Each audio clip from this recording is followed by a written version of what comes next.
Please subscribe to Face TV Africa and turn the notification on. Face TV Africa, ẹ jọ̀ọ́, subscribe, hete. Face TV was Swoby.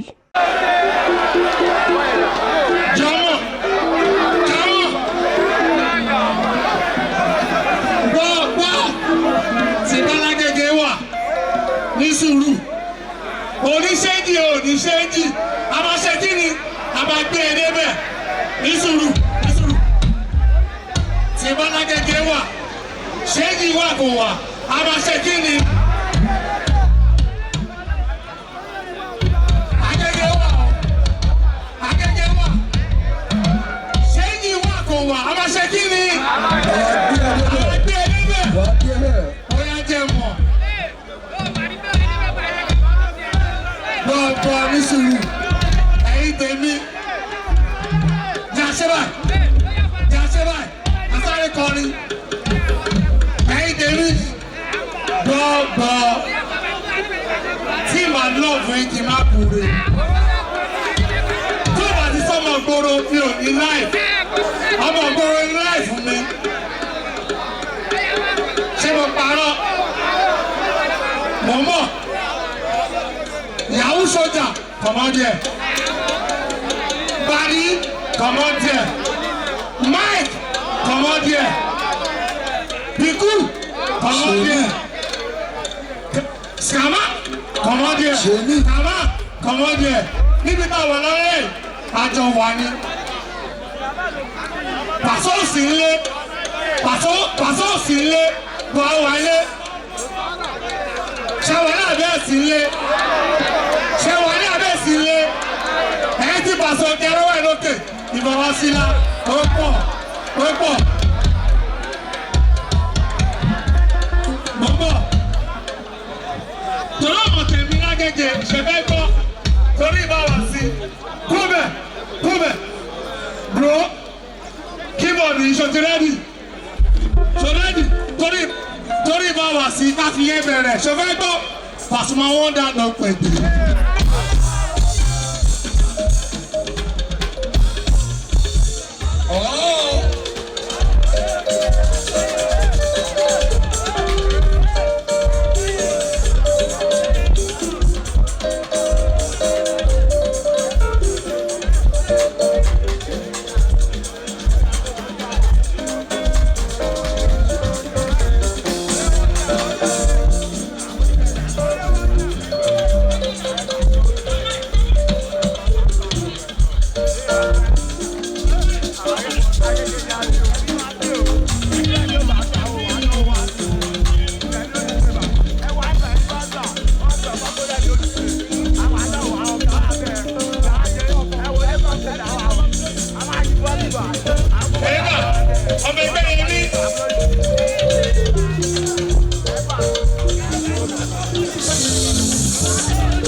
Bàbá Ìgbò fẹsẹ̀ lówó ó pọ̀ gbọ́ ṣọ́tìyá sọ́lẹ̀ ṣọ́tìyá gbọ́mọ̀ náà pè bí.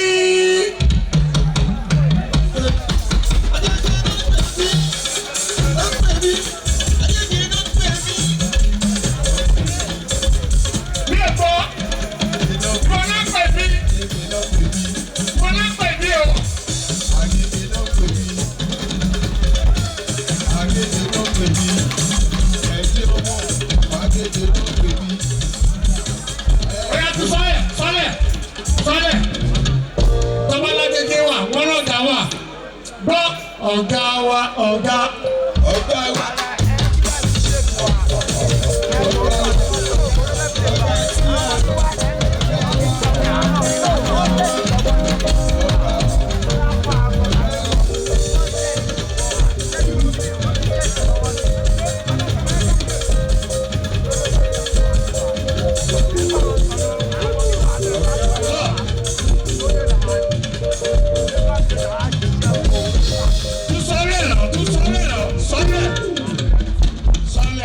Sọ́lẹ̀ ọmọ tèmi wà ń bí Agége wà ó Agége wà. mi ò gbọ́ wà láì. Agége wà o, oníṣèjì oníṣèjì, àwọn ṣe kí ni? Àwọn ṣe kí ni? Wọ́n ṣètìlẹ́dì. Wọ́n ní sùúrù, mi ò ṣọmọ Agége. Mò ń gbé lọ́wọ́ le, mi ò ṣọmọ Agége, mi ò ṣọmọ àgbà. Ṣùgbọ́n gbọ́, ibi tí mo ti wá gangan, ó láàdùn Lagos State. Ibi tí mo ti wá, ó láàdùn Lagos State. Wọ́n ṣọmọ tí mo ti wá, ṣọmọ ọ̀wọ́n, ọmọ Mushin, ó lọ.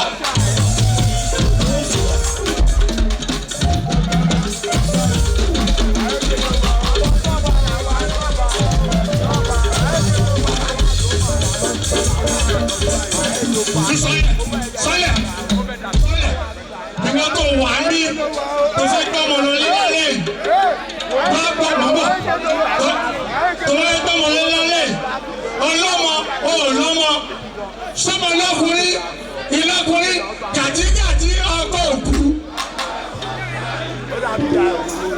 Gàjígàjí ọkọ̀ òkú.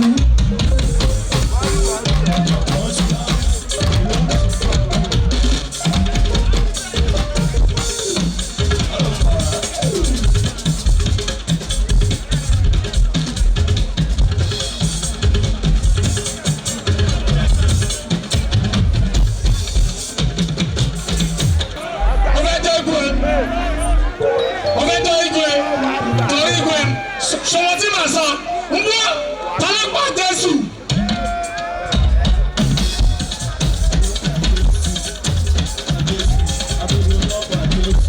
Please subscribe to Face TV Africa and turn the notification on. Face TV Africa, ẹ jọ̀ọ́ ẹ subscribe ẹ hẹ́tẹ̀. Face TV was Swoby.